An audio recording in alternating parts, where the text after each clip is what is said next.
precautionary tale in here, because this will form the part of a mayoral and councillor election next year, and so we might as well get this on the table so that you're aware that you're not arguing and discussing this matter in a vacuum. It's all fine and well to present commercial prerequisites and principles and say this is what you should do, but I can tell you the political reality is quite different. I'm the only one around this table the last two terms who's fought 2 mayoral debates, and at the heart of those has been the very clear presumption that we would not sell the airport of Port Shares. Yeah. And I got elected twice on that, and that was right at the heart of it. Now, the only person, basically, who ran that. Now, I'm saying this to you as a precautionary tale, because we're not going to run this, it will be run in the LTP.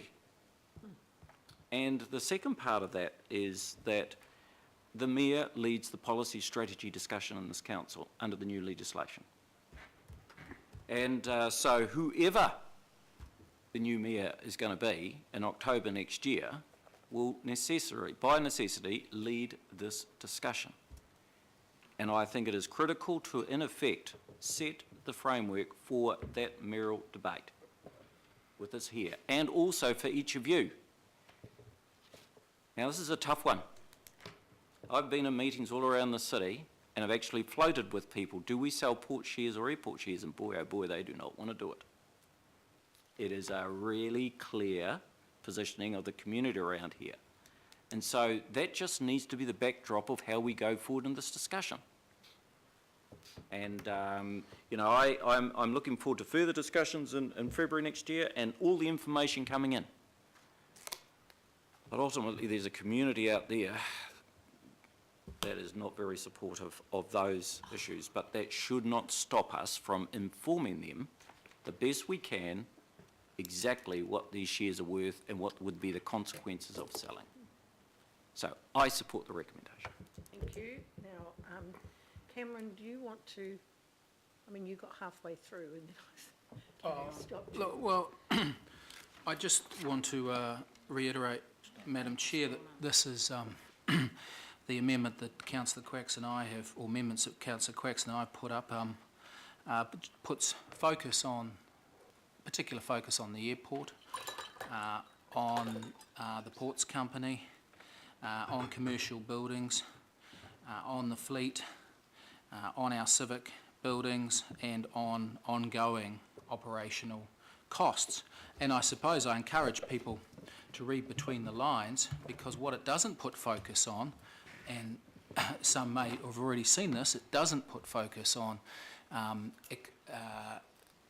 the AECT issue.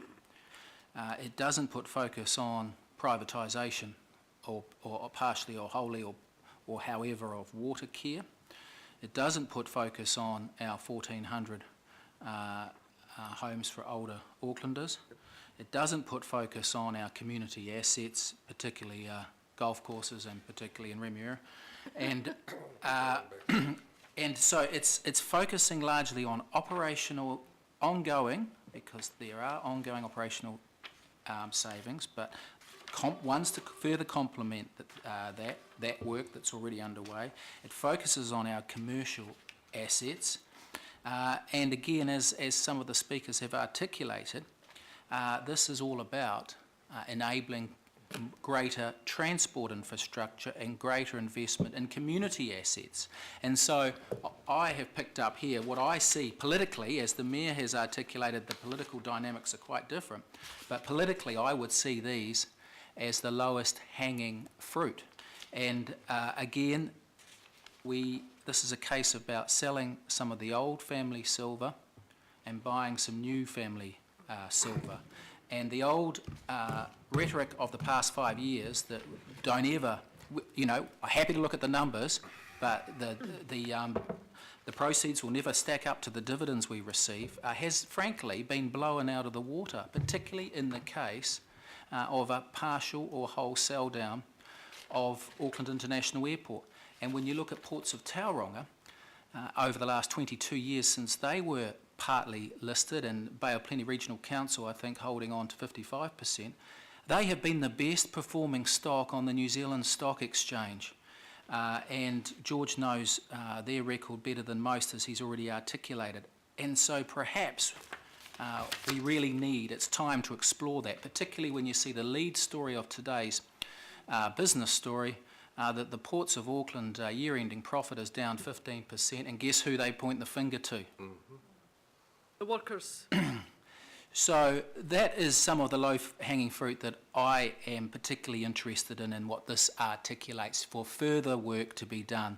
And again, protecting, from my point of view, no more than a precursory look at the likes of Watercare, AECT, and some of our critical community infrastructure, regional parks, social housing and the likes, golf courses. The Mayor ruled out in 2011 asset sales. He campaigned on the bottom of Gladstone Road with his arms folded for the TVCs, no asset sales under my watch. But that has since changed. And also in 2011 he said the CRL will never be funded off the back of asset sales. Well, the reality is it's changed because ratepayers are carrying, as Councillor Wood has articulated, the first 400 million, potentially the first 1.5 billion of the city rail link. That's entirely on the ratepayers' back. Yes, the government have come through, but we've yet to see the money until 2020. Apparently it's coming. But this remains a 60-40 project. And again, if we are to fund the city rail link, we need to start looking at other assets that we can liquidate partially or wholly. And so I, again, endorse these recommendations as those that are probably the most palatable to many Aucklanders. Now, one can say that there's been two mayoral debates run on holding our assets. Well, I could also point to historic record Auckland voting in a nationwide sense for the last three elections that has been the main champion of the policy platform peddled by the Prime Minister and the Auckland Cabinet and MPs, has been exactly that, asset sales. And Auckland, the National Party, have never done better in Auckland than the last three elections. And so for anyone to say that there's no mandate for asset sales, well, let's see how, I forget who the leader of the Labour Party is currently, but let's see how they go next time trying to peddle that. And I'd finally wind up, Madam Chair, is that if a next Mayor of Auckland thinks they can come in and peddle that failed Wellington-based political doctrine that served them so poorly, then they need to take a more open mind, because frankly, Madam Chair, to discard this outright, as one mayoral aspirant has done already, and criticise the council for spending the money to dare look at the report without reading the report, shows him up. And so I would like to think that the majority of this work can get here before anyone such as him or the Labour Party get a stronger hold of this council. Because if he gets in, there'll be no asset sales, there'll be rates increases, debt increases, tolls increases, tax increases, everything else. And this is a suggestion, a prudent suggestion for us to explore further work to be lighter on the ratepayers of Auckland. And if there's anyone that needs some rates relief, it's those in Eden, Albert, Roskill that have been nailed the most and had the least support. Thank you. Cameron Brewer for Mayor. Brewer for Mayor. Oh, no, don't do that. Actually, I was hoping we could sell it all so that we could actually seal the roads in Rodney. Councillor Darby. Can we just scroll up, Chair? Yes, Can we just scroll up and see your first Scroll up. motions? they're all part of it. Can I just ask a question first? I thought the intent was that we get around the table as whole of council and have a discussion about these two reports before we embark on cherry picking. Was that the intention? That was the intention. However, yes. it does seem sensible to get the Chief Executive over the Christmas and January period to do some preliminary work. That's all we're asking for. Print 20 copies of in this. Madam Chair, I'll be supporting A, B and C and come to the workshop and be open to discussing the two reports. Madam Chair, I just want to say a few things about these reports, and these aren't new. This is not the first time that councils in Auckland, those that preceded us, have seen such reports. Every 5-8 years they come around, and councils are always looking for a silver bullet, but there is no silver bullet. The emphasis on our request was to seek a review of alternative financing, and I draw attention back to that again. We haven't received that. We've received some 260 pages here of reports from these two companies and institutions they are, and I'm sure they've got a good understanding of their business, but we did stress the importance for a review of alternative financing. I don't see that. EY a little, Cameron's less. EY maybe about sort of 15 pages on that. Cameron's significantly less. In my eyes, I just see this as a reprise of Rogernomics, real good old 1980s memorabilia, turfed out again, been there, done that, or doing that. I don't see a lot here in that our organisation is not already embarking on. There's a lot in here, and there's not just 5 recommendations, Councillor Brewer, or options. There's about 20 or 30, if not more, if you interrogate this report fully. And I don't want to jump to the conclusion that we're only going to ask the Chief Financial Officer to investigate maybe 4 or 5 areas. But look, if you look at this, we spent $500,000 on these 2 reports.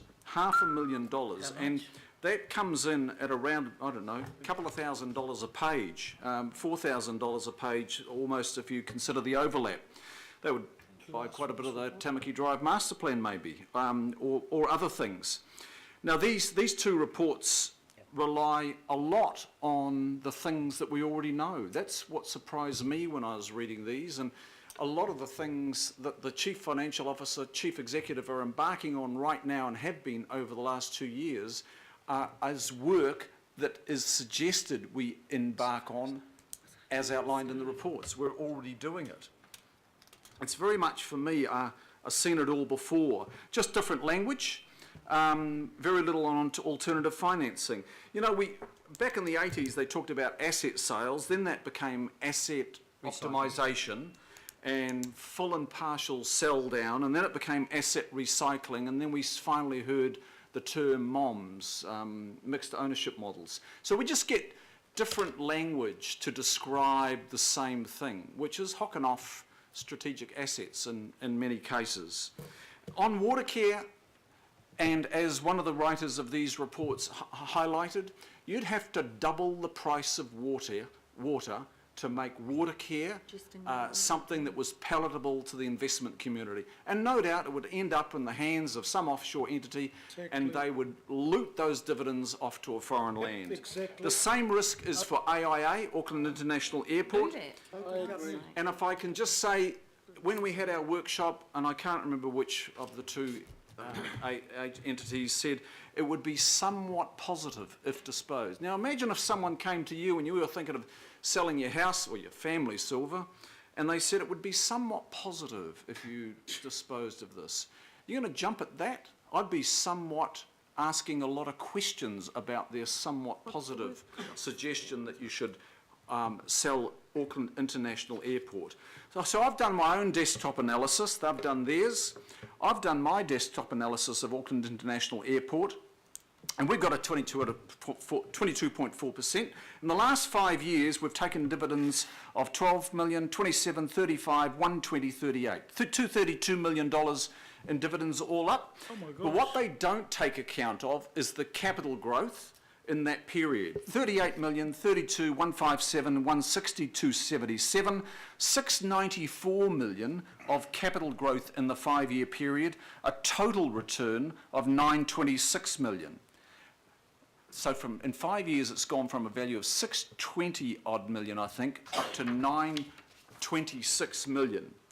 And yeah, 621 million to 926. We could have foregone to get 621 if we had have put this on the market 10 years ago. We could have got 621. We would have foregone 926. Now, that is absolutely phenomenal. And none of those total returns have been referred to here today. The dividend forecasts have been referred to, but not the capital growth forecasts. They have not been referred to. There's phenomenal growth potential at Auckland International Airport, and that's why everybody wants to get their hands on it. We're going from 30,000 FTEs out there to 90,000 full-time jobs in 2041. It's our only true international airport, and it enables us to have continued exposure to a phenomenally growing market, the tourism market, the biggest part of New Zealand's economy, let alone ours.